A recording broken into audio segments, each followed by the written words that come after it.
Have you ever wondered why Kentucky was a highly contested ground during the Civil War? Kentucky, a state nestled in the heart of America, held a profound strategic importance in the Civil War. Its geographical location made it a gateway to the South for the Union and a protective barrier for the Confederacy. Its network of rivers provided crucial transportation routes, and its rich resources were coveted by both sides. But Kentucky's importance went beyond mere geography. The state was a political and emotional battleground, its loyalties torn between the Union and Confederate causes. The people of Kentucky found themselves at the heart of a conflict, their homes transformed into war zones, their lives forever altered. Kentucky was not just a piece of land to be won, it was a symbol of what each side was fighting for. It was a place where allegiances were tested, where battles were not just about territory, but about ideology. The battles fought here were not only for territory, but also for the hearts and minds of its people. To understand the full scale of the conflict, we must journey back to the year 1861, when the first shots were fired.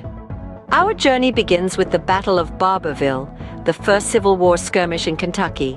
On a September morning in 1861, Confederate forces under Brigadier General Zollicoffer hoped to secure a crucial waterway. The engagement was brief, and the Confederates emerged victorious, but it marked the beginning of a long and bloody conflict in the state. Fast forward to January of 1862, we arrive at the Battle of Mill Springs. Here, Union forces under General George Thomas clashed with the Confederates in a struggle that would ultimately mark the Union's first significant victory in the Civil War. The Confederate defeat here, along with the loss of Fort Donelson in Tennessee a month later, shattered any hope for the Confederacy to establish a stronghold in the West. Later that same year, we witnessed the Battle of Perryville. This single day of fighting on October 8th was the bloodiest in Kentucky's Civil War history. The Confederates, under the command of General Braxton Bragg, initially held the upper hand. However, the Union forces, reinforced and reinvigorated, managed to hold their ground by the end of the day, resulting in a strategic Union victory. Our journey concludes with the Battle of Cynthiana in June of 1864. This was the Confederacy's last attempt to gain control of Kentucky.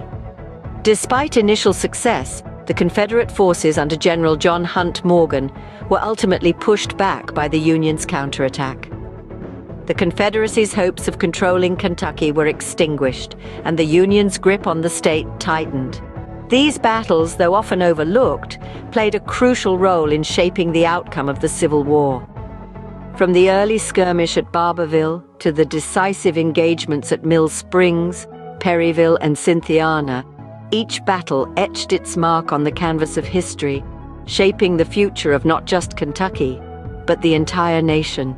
The echoes of these battles continue to resonate through Kentucky's history. The Civil War skirmishes that took place here weren't merely isolated incidents of conflict, they were pivotal moments that shaped the narrative of a nation in turmoil. They tested the mettle of the Union and Confederacy, and the outcomes reverberated far beyond Kentucky's borders. These significant episodes of history have not been forgotten. Across the state, monuments reach towards the sky, silent but eloquent reminders of the bravery and sacrifice of those who fought. Historical sites stand as living history, where you can almost hear the echoes of gunfire and feel the tension in the air. And every year, reenactments bring these battles back to life, allowing a new generation to witness the drama and intensity of the Civil War. In the end, Kentucky's Civil War battles serve as a poignant reminder of a divided nation's struggle for unity and freedom.